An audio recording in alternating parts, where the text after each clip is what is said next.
of creating, and then we end up talking about grace at the end of it. So that's an awesome thing to kind of work through everything, because even in the beginning of creating everything, we still see God's grace. We still see all these things that he's working in there.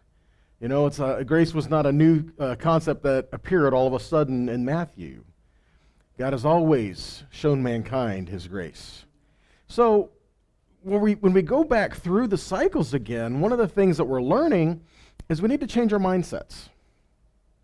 We need to change the way that we see things. We need to change some of the ways of some of the things that we call some things. Because what we say about something affects how we approach it, right? And so, I could say certain words or phrases, they have the same meaning, but certain words have a kind of a negative connotation to them. Some words we hear and we're like, oh. And in other words, it's like, yeah, Even the way you say something, it really causes an impact. How many of you think about this? You got to go to work tomorrow. You say, I heard the collective groan. Oh. But what if I told you, tomorrow I'm going to give you an opportunity to make some cash? It's a little different, because when you're like, oh yeah, well I kind of need that. And on the other side of it, what do you mean work? Oh man, I got to work, But think about it. One of the first things that Adam was charged with is work. He was told to tend the garden, to work it, and to serve in it, to protect it, to keep it. So there's a lot to be said in that, okay? Now, when we go through Bresheit, Genesis, or in the beginning, man, it's such a loaded portion. I'm like, when they determined and broke down the Torah portions, why would they do that to us? You read chapters 1 through 5 in Genesis, and like, there's so much throughout this whole... And we got to cover it in 1 week? We got to cover it in one shot? So we're not going to get to everything. Absolutely not. But there is one main point I do want to talk about. But before we get there, I do feel the need to just kind of address something else really quickly. Many of you know, some of you may not, but for the sake of getting it recorded and getting it out here, because we have a lot of people who are watching who are new and don't know some of these things, right? So for the sake of helping to put some of these things out there, I do want to go over Genesis 1:1 really quick. Okay? First off, the very first letter of the Torah scroll is not the first letter of the alphabet. We think in the very first of the beginning, in the very first of all things, why wouldn't he make it the very first letter, right? Not necessarily so. Because again, it's not about what letter comes first. It's about setting up the intent for everything. And when you look at a Torah scroll, the first letter is written larger than the rest of the letters. We just went through Simchat Torah. We just rolled the scroll back, and so many of you got to see some of the jots and the tittles in the scroll and see some of these really interesting things in the scrolls that you don't always see in other places. One of these things is that Bet is larger than the other letters. Now that draws your attention to that, doesn't it? You're looking, if you're reading in just a regular text, and all of a sudden there's this one letter really big on a page, what are you going to do? When you're reading it, it's going to draw your attention to it, right? Okay, here's the point. What does Beit represent? A house. And so from the very beginning of everything, Yahweh is creating and building a house. So what's the point of a house? It's not like four walls. No, the house is a place where he can dwell with that which he created. It is a place of safety, it is a place of protection, and it is a place of boundaries of that which he has created to function as it was created. So in the house that he is building for creation, we have a place to dwell. It is a place to honor him, a place to meet with him. I mean, he placed Adam in the garden, and then it says that Yah walked with him in the cool of the day. So it was a place to meet with that which he loved, that which he created, and that which he desired. Okay? Now, we talk about Messiah being in the beginning, right?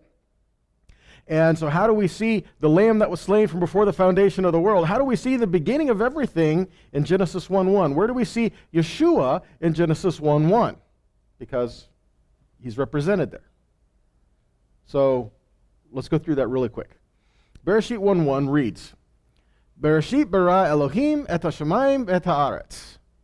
Now, the interesting thing is when you translate the scripture, they translate 6 letters. They do not translate 7.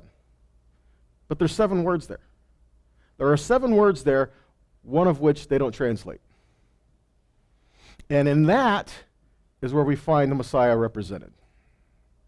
How so? We go forward, all the way forward. Go to Revelation.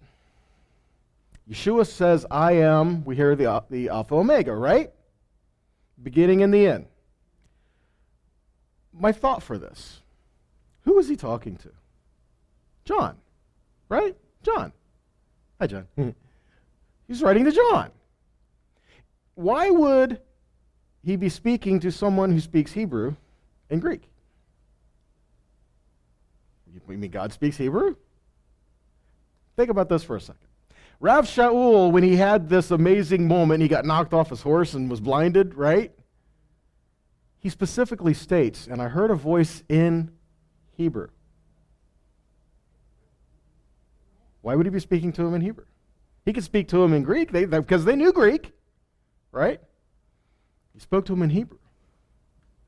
And you get a group of people where their native tongue is one language. Well, when they get together, what do they speak? They speak what's common. They speak their normal native tongue. No matter how many languages they speak, right? So here we have someone who spoke Hebrew speaking to someone who spoke Hebrew. Why would he speak Greek? Now, he may be writing to a Greek audience, but why would he be speaking to them in Greek? Here's the thought.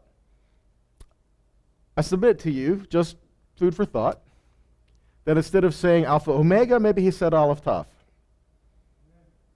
The beginning and the end, the first and the last. Because Alpha Omega is the first and the last letter of the Greek alphabet. But together they mean nothing. It's the first and the last letter of the alphabet. It's not a word.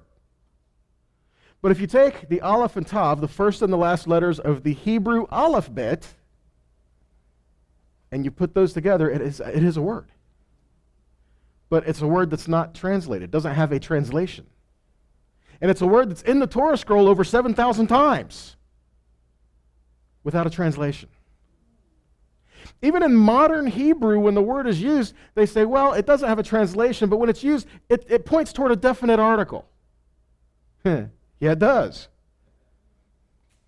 And they say, oh no, it's just something, it's just a linguistic term, just used to help to bring. Okay, here's the thing. The aleph-tav does not follow the rules of grammar when we see it in the scriptures all the time. Okay? So there's something else there. Okay? So I say this. Instead of saying Alpha Omega, maybe he said aleph-tav. And when he said aleph-tav, maybe he was representing, he was there in the very beginning of everything. And if we look at it that way, we find Bereshit, bara, Elohim, aleph-tav. Elohim, aleph-tav. Who's the aleph-tav? That's Yeshua.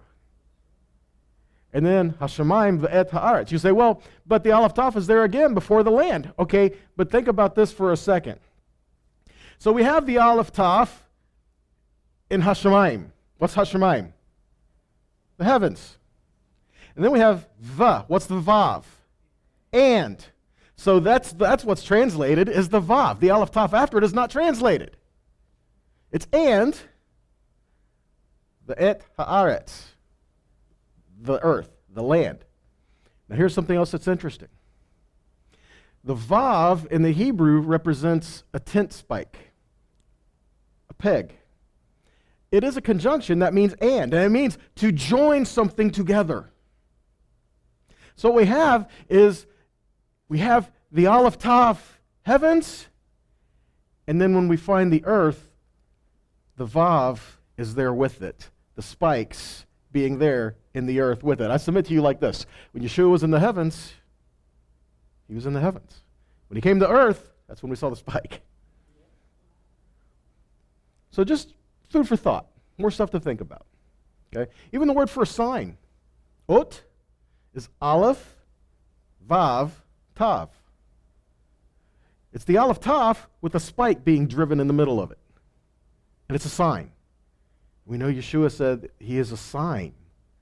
That when he is lifted up, it is a sign. So again, there's things like this that we find in the Hebrew that we don't really see in a translated text. Okay, and I'm not knocking translations, guys, because not everybody speaks Hebrew. We do the best we can with what we got, right? But there are things you find in the Hebrew text that you're not going to see anywhere else. See, and this is why it's important to really understand what's being said in the Scripture. We got to learn the way it was written, right? Okay, so that's where I'm going to stop with that. Because we can go on, we've done teachings on the aleph-tav, we've done other stuff on this before, we can go a little more and show you some other things, but I really feel we need to step into this next part, okay? So we're going to jump forward through chapter 1 into chapter 2. We're going to talk about Shabbat. Now, Shabbat, the word Shabbat means to cease, to stop.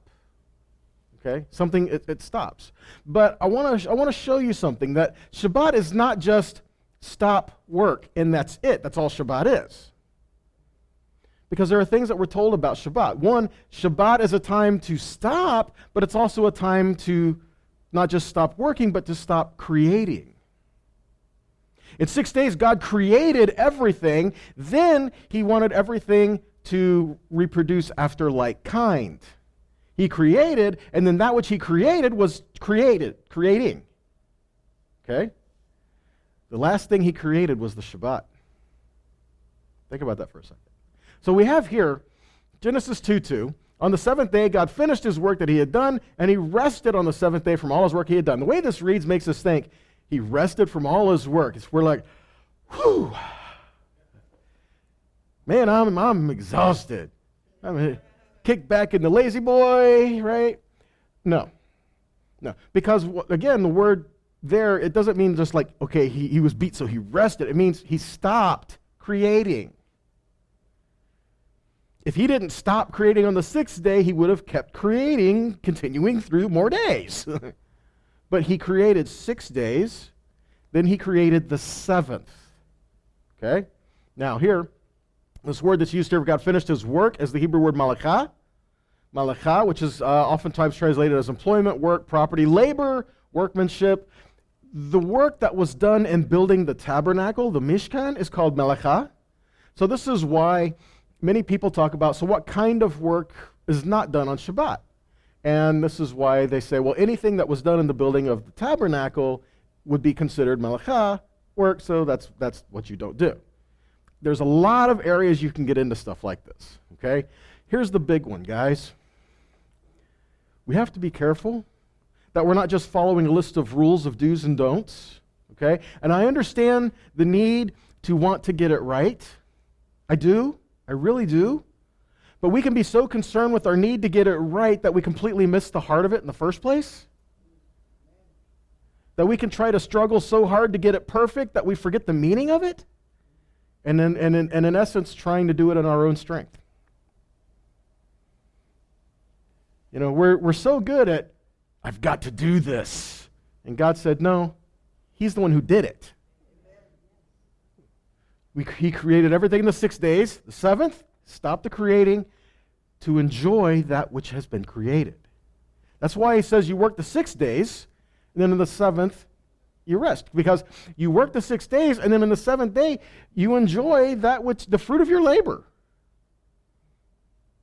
And it's not just taking a day off occasionally. There's more to it than that. How many of you heard, well, you know, my Sabbath? That's the problem.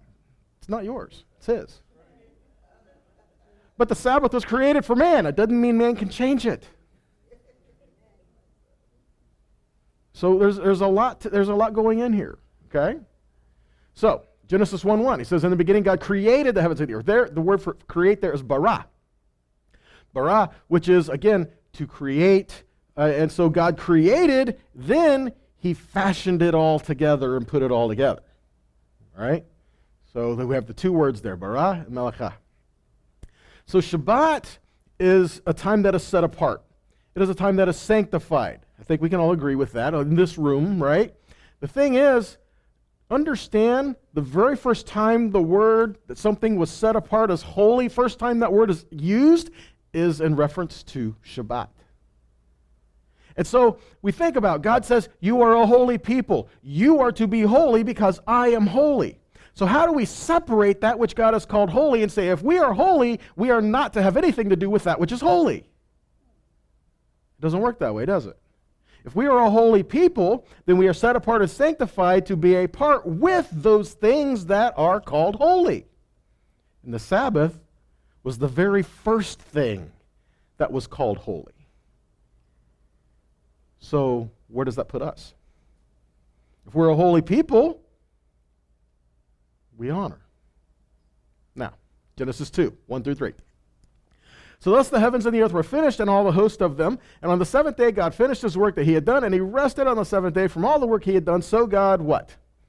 Blessed the seventh day and made it holy, because on it God ceased creating. He rested from all his work that he had done in creation.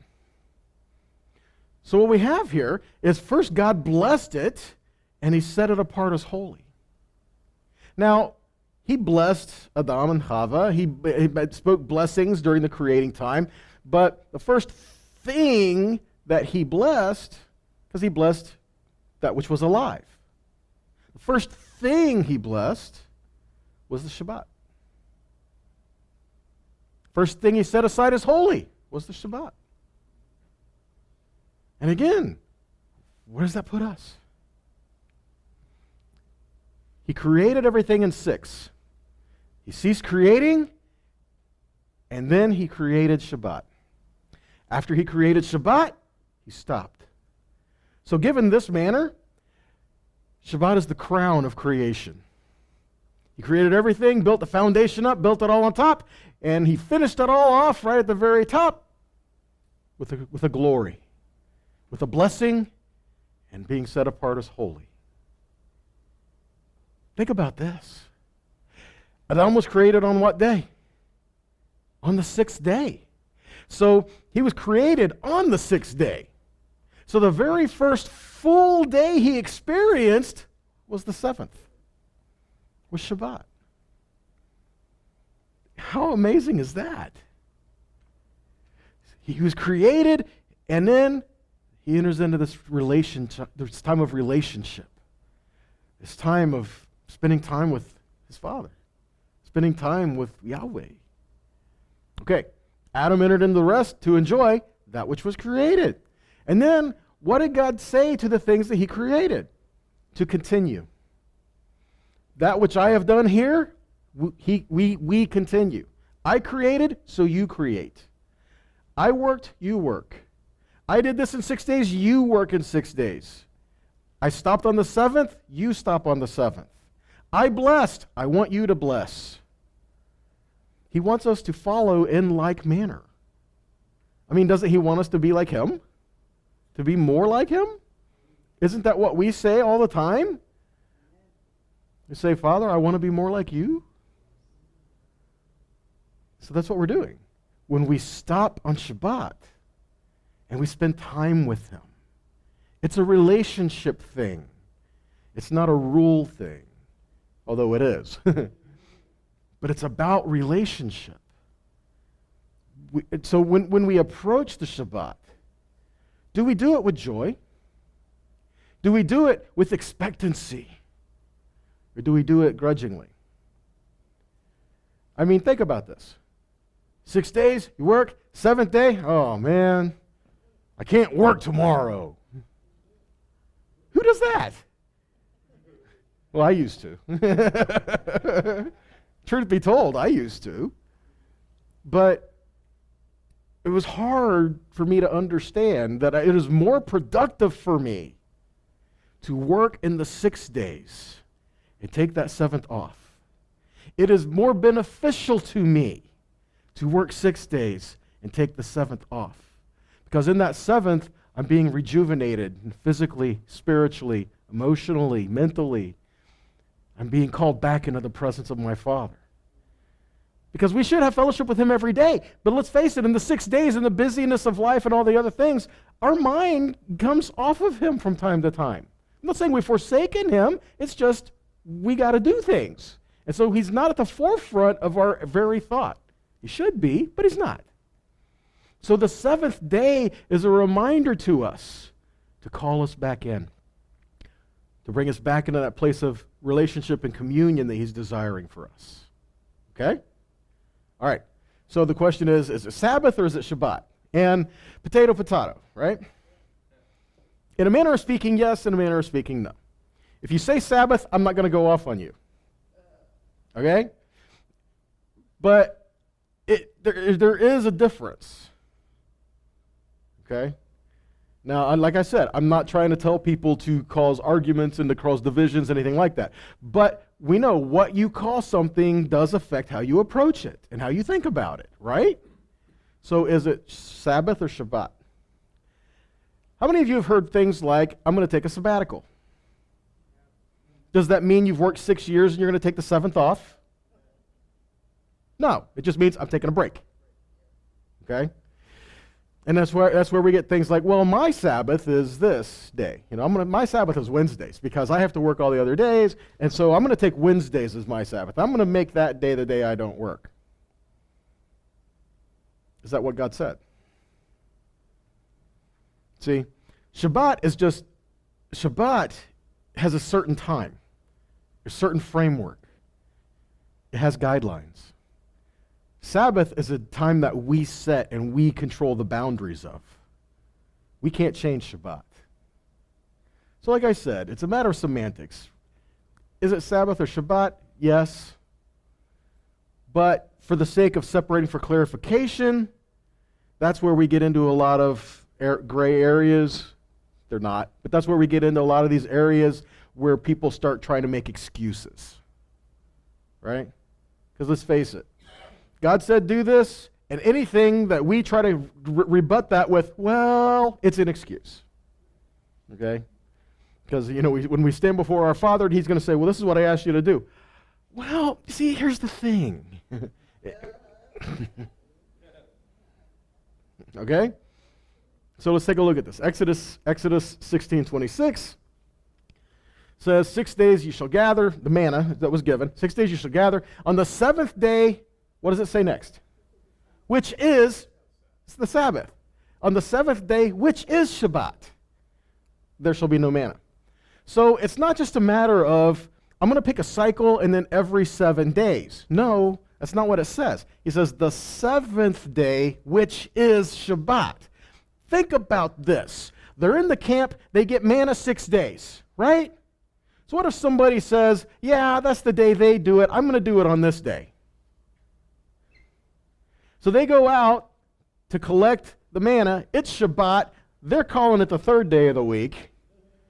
There's no manna. So guess what? All Israel dwelling together knew which day Shabbat was. If they had any question, it's the day there was no manna. Okay? So there was no argument about that. Further, when Yeshua was here, at what point did he tell them, hey, you guys, you got this whole Shabbat day wrong. I came to change the day. Didn't you know that? He never said anything like that. Okay? So there is a day that is set aside that is called it. Okay? And I'm going to prove it to you. For those of you who know this, cool. For those of you who don't, you're going to see it for the first time then. In the Hebrew, in the days of the week, this is how they're listed. All right? First day is Yom Rishon. Yom Rishon literally means first day. Make sense? Okay. Next one, Yom Sheni. Yom Sheni is second day. Okay, the next one, Yom Shlishi.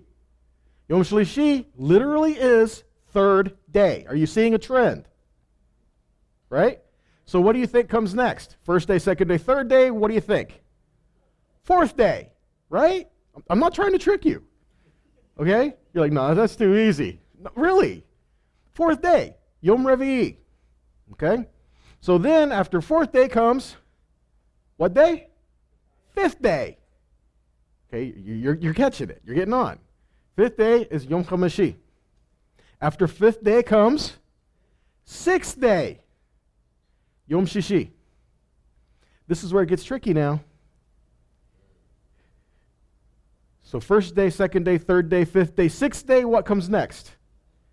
Shabbat. Think about this. What day is Shabbat? The one named Shabbat. It has a name. It is the day that the name follows suit. So what day is Shabbat? It comes after Yom Shishi. It comes before Yom Rishon, 7th. So what day is it? The 7th day. Well, yeah, but the Sabbath was given to Israel at the mountain. Really? So up until the mountain, we only had 6 days of the week. No. In the very beginning, he created 6 days. He created the 7th. And then it started over again. See? So we see from the very beginning, the Father is setting aside a time for us to gather with Him, to gather with His people, and to honor Him. And there's a reason for this. I'll show you the scriptures here coming up soon, but God says that you are to keep Shabbat because it is a sign for you that He sets you apart. It is a sign for you that He makes you holy. It's a seal for you. And the word for sign is ot, which is the same word we would use for a token or a wedding ring. This is a sign that you don't belong to you, you belong to somebody else. The Sabbath is a sign that you belong to someone else. You belong to the Most High. Well, we find throughout Scripture, among other things, Yahweh sanctifies time, He sanctifies space, He sanctifies people. We find He sanctifies things, which I'm going to put people in with that, things that were created, right? So in this, how do we see certain things that have been sanctified? Again, when I talk about sanctified, being set apart as holy, we talk about Shabbat. But what else do we find given the same way? How about the Mishkan? Because as the Mishkan was a sanctuary in the midst of Israel, Shabbat is a sanctuary in the place of time. Think about it for a second. The Mishkan had a place, it had boundaries, and people could come in and they were to worship and they were to honor and they were to be given in this place that was set apart and sanctified. Shabbat is a place that is sanctified in time. It has borders, it has boundaries. The tent of meeting was called the Ohel Moed. Ohel is tent. Moed is a meeting. Moed is an assembly. It's a gathering. How about this? The appointed times of Yahweh, they're called Moedim. Leviticus chapter 23, right? So what's the first of the Moedim? Oh, it's easy. Passover, right? If you go back and you read it, the very first verses before Passover's even mentioned is Shabbat. And he says, 6 days you work, the 7th day is Shabbat. These are the Moedim. So the very first and the foundation of all the Moedim is Shabbat. But the Shabbat and the Mishkan both are given specific appointments to meet with His people. Think about that for a second. A specific appointment that the Most High, the one that created everything, He wants to be with you. He wants to meet with you. And He said, He literally marked the date on the calendar for you.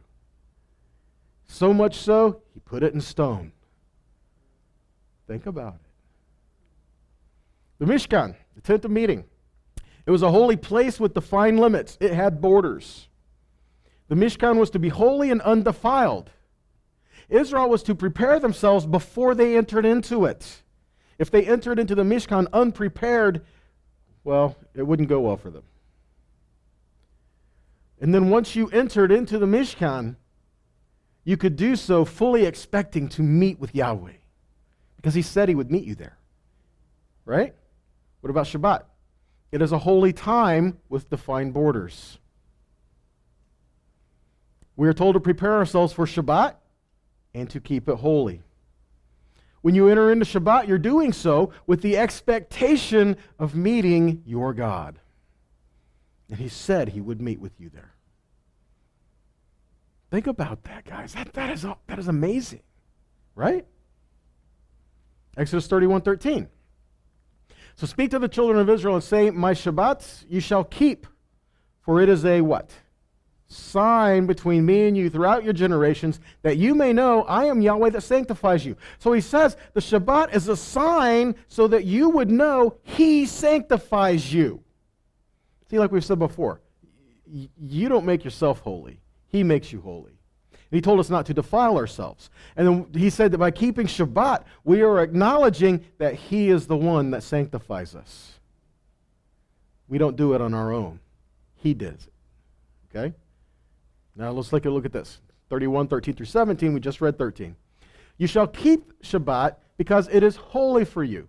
Everyone who profanes it shall be put to death. Whoever does any work on it, that soul shall be cut off from among his people.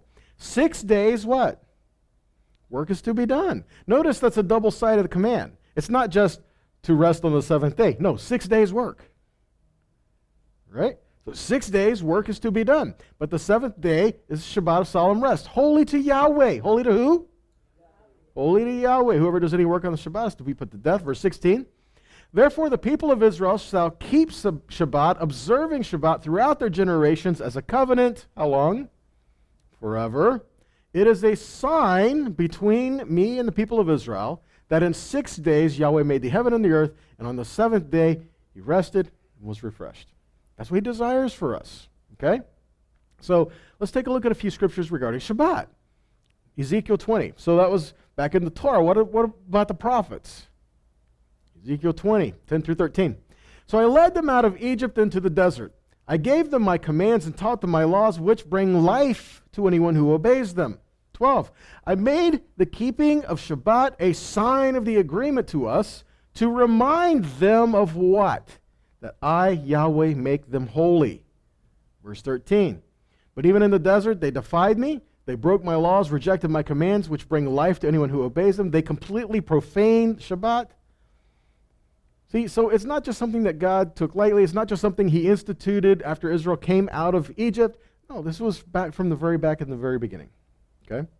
And he says his desire from the very beginning was to keep Shabbat with his people. Ezekiel 20:18. So instead I warned the young people among them, do not keep the laws your ancestors made. Do not follow their customs or defile yourselves with their idols. So what does that mean? What's he talking about? Why would he say something like this? Because the people walked away from God. They did their own thing, and they served idols. Okay? So he's saying, don't defile yourselves by walking in the ways of the idolatry that your ancestors did. Verse 19. I am Yahweh your God. Obey my laws and my commands. Verse 20. Make Shabbat a holy day, so that it will be a sign of the covenant we made, and will remind you that I am Yahweh your God. Think about this. He says that the Shabbat is to remind you he is your God. Now, how many times do we read through the scripture when we find I am Yahweh and then he says something? Why would he say something like that? I mean, we know who's talking to us. Why would he keep saying it? Because we need reminded of it. He's about to tell us something, and if for no other reason, he wants us to observe it because he is our God. If he is our God, then there are things that he desires for us. If he is not our God, then we're going to do whatever we want. But if he is our God, then we will learn to walk in his ways. Isaiah 66, 22 and 23. For as the new heavens and the new earth, which I will make, shall remain before me, says Yahweh, so shall your seed and your name remain. Think about this, guys. When is this? Yeah, cough drop. When is this? Has this happened yet? It says, as the new heavens and the new earth. My goodness. If this is the new heavens and the new earth, we got trouble, right? So we've established this is for a time yet to be, right? Verse 23. So it shall come to pass that from one Rosh Chodesh to another, and from one Shabbat to another, shall all flesh come to worship before me, says Yahweh. So even on Rosh Chodesh, and from Shabbat to Shabbat. Guys, that's amazing. Because we have the Moedim, but then we even have Rosh Chodesh. Rosh Chodesh isn't listed in Leviticus 23, but we find that there are times of Rosh Chodesh where the people were gathered in together. They would come, they would bring their offerings, they would go to the temple, they would honor Yah in the acknowledgement of the month to month to month for the seasons. And Yahweh said this was honorable to him. Then he says, in a time that is yet to be in the new heavens and the new earth, all flesh will come to worship, even on Rosh Chodesh. From one Rosh Chodesh to another, to another, to another. And from Shabbat to Shabbat. It doesn't mean all week long. That means every Shabbat. So, again, if these are important for him, why would we blow them off? Why would we say it's not important for us, right? So the next question is this. Is Shabbat an Old Testament thing? Oh, yeah. See, the Shabbat was for just the people in the Old Testament. Really? So when Yeshua came, because we read that in the Gospels, right? When Yeshua came, did he keep Shabbat? Absolutely. So look at this. Thank you. So was Shabbat an Old Testament thing? No. Was it observed differently in the Brit Hadashah? Was it? No. Did Yeshua observe it? Yes. How about his disciples? Yes. How about Rav Shaul? Did Shaul observe Shabbat? Yes. Did we find anywhere in there where they told the people around them, guys, you got the wrong day? No. No. Let's take a look at it. Did Yeshua violate Shabbat? No. But when you talk about this is where people often go.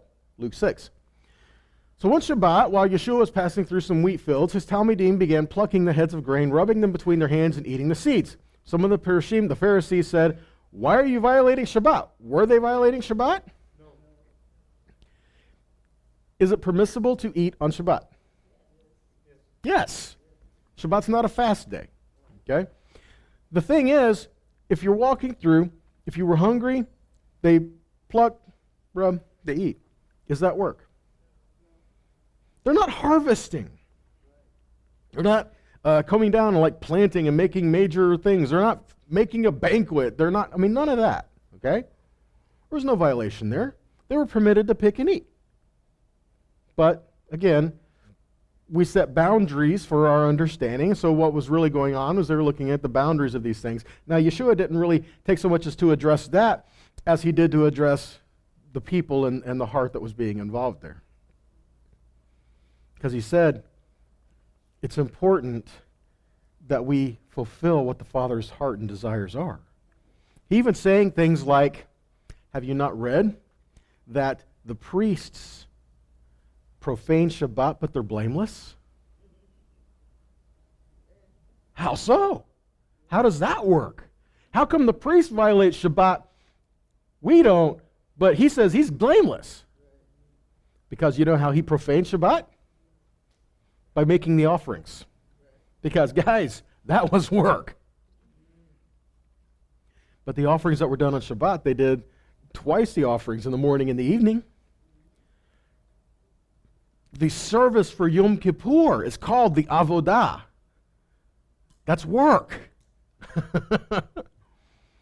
So, what we're talking here is the priesthood still had responsibilities, especially on Shabbat. Because it was part of these things that drawing near to the Father through worship. When the people would come to the temple, they would come to worship. These offerings were brought through hearts of worship. These things that were happening because of worship. Sometimes, guys, worship's work. But your work isn't worship. Although your work can reveal what you worship, depending on how it's done. See what I did there? Yeah. So where was Yeshua on Shabbat? Here's a really quick answer. In the synagogues. Because when we find the references, we find this is where he was. Mark 1:21. They entered Capernaum, and on Shabbat, Yeshua went where? To the synagogue, and he was teaching. Mark 6:2. So when the Shabbat day was come, he began to teach in where? The synagogue. Many hearing were astonished. Okay, Luke 4:16. So he came to Nazareth, where he had been brought up, and check this out. As the custom of the Jews was, no, what does it say? As his custom was, he went to the synagogue on what day? Shabbat, and he stood to read. He was gathering in the synagogues with the Jews on Shabbat. You can't really see it any other way. So again, here, even Luke 4:31. He came down to Capernaum, the city of Galilee, and taught them on Sabbath days. Luke 6:6. Came to pass also on another Shabbat, he entered into where? The synagogue, and he taught with a man with the right hand. Luke 13:10. So he was teaching in one of the synagogues on Shabbat. Acts 13:14. How about this? But when they, speaking of Rav Shaul and his companions, departed from Perga, they came to Antioch in Pisidia, and they went into the synagogue on Shabbat, and they sat down. Acts 13:44. So the next Sabbath day came, and almost the whole city gathered together to hear the word of God. Acts 15:21. This is James speaking. This is in Acts 15, at the council that was here in Acts 15, is the idea of, okay, we have people who are Gentiles, they're of the nations, they're not Israel, they're coming to the God of Israel, and they don't know the first thing about the Scripture, they don't know anything about who He is, what He has said, really all they know is what they're experiencing right now, and they want to serve Him, and they don't know how. So, we've got all these people, and they're causing havoc everywhere. What do we do with them? Right? So this is what was addressed. And it says in Acts 15:21, James is speaking, he says, I'm going to give them these four things as a starting point, and then he goes to this fifth one, which, by the way, the four things, really issues of like kosher and idolatry, fornication, things like that. But then this fifth one is never talked about. What's the fifth one? Because Moses from old time has in every city them that preach him being read where? In the synagogues every Sabbath day. What he's saying is, these four things are your starting point. Go to the synagogues on Shabbat so that you can hear the Torah taught, so that you can learn what it says. Acts 18:4. So he reasoned in the synagogue every Shabbat and persuaded the Jews and the Greeks. Colossians 2:16 and 17. How many of you guys have heard Colossians 2 used in the context of like doing away with Shabbat? Here's the problem. It reads actually the opposite of the way people see it. Because it says, don't let anyone judge you in eating or drinking, or in the part of a feast, or of a new moon, the Rosh Chodesh, or of the Shabbat, which are a shadow of things coming in the body as of the Messiah. So here's the thing. We know that the feast and the Moedim, these things point to Yeshua, but nowhere does it say he changed them.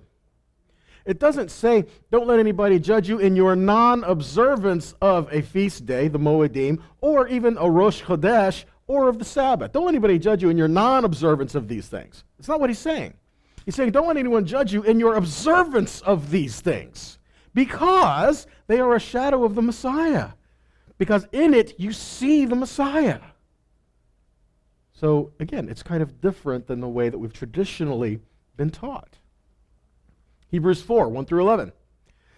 Therefore, let us fear, lest perhaps a promise having been left to enter his rest, that any of you may seem to come short. Verse 2, for indeed we have had the gospel preached to us, even as they also, but the word did not profit those hearing it, not having been mixed with faith in the ones who heard. Think about this. When the word is given to you, we receive it in faith to walk in it. If the word is given to us and we do not receive it in faith, it's not going to do us any good. It's just going to be a story. Okay? Verse 3, for we, the ones believing, enter into the rest, even as he said, I swore in my wrath, they shall not enter into my rest, though the works had come into being from the foundation of the world. For he has spoken somewhere about the seventh day. Why would he be talking about rest and talking about the seventh day? For he spoke somewhere on the seventh day, so God rested from all his works in the seventh day, verse 5. And in this again, they shall not enter into my rest, which was quoting Psalm 95:11. Therefore, since it remains for some to enter into, wait, what? What's it say? It remains for some to enter into. What remains? What was he just talking about? Shabbat.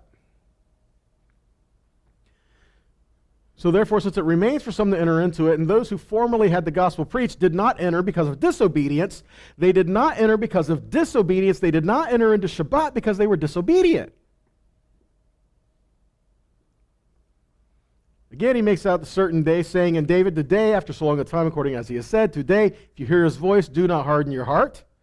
For if Joshua gave them rest, then they would not have afterwards spoken about another day. So if it was just a matter of them coming into the land and so that he can give them rest, it would not be spoken about anymore another day. No, remains a rest. Even after they went into the land, there remained a rest for them. That day, that rest was called Shabbat. And it was to be an honor and a time, week to week to week, that was given to them. Verse 9. So then there remains a Sabbath of rest to the people of God. For he, entering into his rest, he himself also rested from his works as God rested from his own. Therefore, let us what? Exert ourselves to enter into that rest, that not anyone fall in the same example of disobedience. Think about this. Let us exert ourselves to rest. Let us strive to rest. How do we do that? Very simple. 6 days you work, and you make preparation to enter into the seventh so you don't have to. So you can enjoy that which you have labored for. And so that you can spend that time, not just, okay, I'm not working, I'm honoring Sabbath, but your mind is nowhere near spiritual things. You're not worrying about nothing to do with your brother. Really. It's not just a matter of actively stop resting. It is not about what you're not doing as much as it is what you are doing. Okay? Because like I said, we get so concerned with the list of do's and don'ts that we miss the point. Whole point is not what I can't do. The point is, what does the Father desire for us to do today to draw near to him that we're forsaking the rest of the week and not doing? It's a shift of mindset. Shabbat observance, there's a few scriptures here. There's not a complete list, okay? But here's just a few things. Exodus 35. So Moshe assembled the whole community, the people of Israel. He said to them, these are the things that Adonai has ordered you to do. He says he wanted them to build the Mishkan, and that was important, right? Think about this. God said, I want you to prepare a place for me to dwell. I'm going to come be with you. We're going to dwell together. And the people are excited. They want this done. They want Yah in their midst. They want his presence there. So they're excited and they're trying to get this done. You think about that. If God says, I want you to build a place for me to dwell, and as soon as you're done, I'm going to come down and inhabit it. Be like, that's it, man. We're putting shifts on. We're working 24/7, 365 till this is done. Right? So as important as it was for them to do that, God said, even in the building of the Mishkan, work 6 days. Don't work the seventh. Because if you work the 6 days and then you continue to work on the seventh, then you're missing the point of the sanctified place that he is giving you because you're forsaking the sanctified time. Think about it. In our wisdom, well, let's crank this out. God's wisdom, don't forget why you're doing it. There's a difference. 6 days work is to be done. The seventh day is a holy day for you, a Shabbat of complete rest in honor of Adonai. Whoever does any work on it is to be put to death. So, building the Mishkan was important. But even so, Yahweh says, stop. Although the priesthood, like we said earlier, the priesthood still worked on Shabbat. But the priestly service was permissible. Because you don't stop worshiping him on Shabbat. Okay? You worshiped every day, okay? But especially on Shabbat. Okay? So what is your priestly service? What are the things you do on Shabbat? Well, it's seeking the pleasure in Yah. It's not seeking your own pleasure. Because, even think about this. Well, I like to rest and kick back and watch the tube for a while. Okay. So what you're saying is you're going to kick back, you're going to watch TV so your mind can go blank and go numb, and you're not really going to pray or honor God or seek him. let's stop making excuses. And let's examine our hearts in the midst of it. Are we doing things on Shabbat that are productive in His pleasure? Things that build relationship. Things that build honor. Think about that, because that's what He desires for us. What are one of the things we do on Shabbat? Gather with the assembly. And I know, guys, I'm going to say this, I know there's a lot of people that live in very far, sparse out places where they really don't have anybody else of like mind that they can gather with. My question then, are you trying to pursue that? Are you attempting to try to find that? Because Scripture tells us, don't forsake assembling together. We need to assemble. Well, I like to assemble on the other days. You know what? My thinking, honestly, great. Assemble any day you want. You can gather any day. But it doesn't change what Shabbat is. And Shabbat, one of the things for Shabbat was you gather. It's tough, right? But think about it. Look, Adonai said to Moshe, tell the people of Israel the designated times of Adonai, they're not the designated times of the Jews. They're designated times of Yahweh. The designated times of Adonai, you're to proclaim as holy convocations, my designated time. What is a convocation? It's a holy gathering. It is a called out assembly. It's public. Okay? So this is a gathering for the people. Well, how come then when he says to Israel when they're in the camp, he says nobody's to leave their tent? Because they were all camped around the tabernacle. To them go out and working and doing things outside of that was normal for them. So what he was telling them was to stop all the work. But they were already all gathered together, guys. We're not seeing that part. So work is to be done 6 days. The seventh day is a Shabbat of complete rest. So see, it's a day of complete rest, right? But it says also, there's a holy convocation. So how do you have a day of complete rest and holy convocation? Remember what we said rest was? Rest is not just, I'm sleeping in. Rest means you stop working, you stop creating, so you stop all that and you do that. It's not just stop the work, it's and you do that. Okay? It's kind of like when Yah brought us out of Egypt. If he just delivered them from Egypt and said, all right, guys, you're free. See you later. Was their deliverance complete? No. He brought them out of Egypt, brought them to himself at the mountain so that he could send them into the land to make their deliverance complete. Same thing with Shabbat. If you're just stopping to work and that's all you meant, you're not fully entering into it. Because that's the mindset. The stop is only half of it. There's also a do. These are the designated times of Adonai, holy convocations you were to proclaim at their designated times. Again, convocations, gathering times. Acts 15, 19 to 21. Again, we talked about this, right? We just talked about this just a little bit ago, but again, it fits in with this point. Because what James was telling them, these new people to the faith who don't really know anything about it are to go to the synagogue on Shabbat to hear the Torah taught, to learn the ways of Yahweh. Where did he tell them to gather? Synagogues. On what day? Shabbat. Well, couldn't they have learned the Torah any other day? Yes, absolutely. They can go any other day of the week and approach the rabbi and say, hey, can you tell me what the Torah says about this? They can learn Torah any day of the week. But it's a different dynamic when you gather on Shabbat to hear his word. One of the things we're told to do is to stop the work. Leviticus 23:3, again, work is to be done how many days? 6th day. But the what day? The 7th day is Shabbat. Okay, so again, this is making that distinction. Complete rest, holy convocation. You are not to do any kind of work. It is Shabbat for Adonai, even in your homes. That'll get us, won't it? Well, I'm not working outside the home.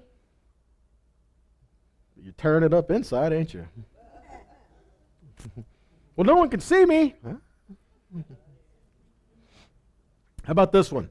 Well, okay, so I'm not going to work, but I'm going to let others work for me. No. No, we don't go there either. I actually know some people who don't have a problem with this. I don't see it that way. I say, if God says that we're not supposed to work, why would I have somebody else do it for me? Because it's still for my benefit on my behalf. Deuteronomy 5:13-15, you have 6 days to labor and do all your work. But the seventh day is a Shabbat for Adonai your God. On it you are not to do any kind of work. Look at this.